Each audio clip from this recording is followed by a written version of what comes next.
আজকের রেসিপি চিংড়ি দিয়ে কচুর লতি। কচুর লতি আমি এখানে 500 গ্রাম নিয়েছি, ভালো করে বেছে ধুয়ে পরিষ্কার করে নিয়েছি।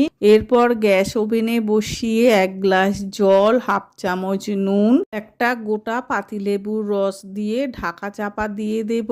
5 মিনিট পর ঢাকনা খুলে দেখে নিচ্ছি কচুর লতি সিদ্ধ হয়ে গেছে। ঝুড়িতে ছেঁকে নেব। এরপর গ্যাস ওভেনে একটা কড়া বসিয়ে পরিমাণ মতো সর্ষের তেল দিয়ে তেলের মধ্যে হাফ চামচ কালো জিরে, 3টে কাঁচা লঙ্কা, 2টো বড় সাইজের পেঁয়াজ সরু করে কেটে নিয়ে, 2 চামচ রসুন বাটা আর 300 গ্রাম চিংড়ি মাছ ভালো করে বেছে ধুয়ে নুন হলুদ মাখিয়ে ম্যারিনেট করে রেখেছিলাম, সেই চিংড়ি মাছটা দিয়ে দিলাম।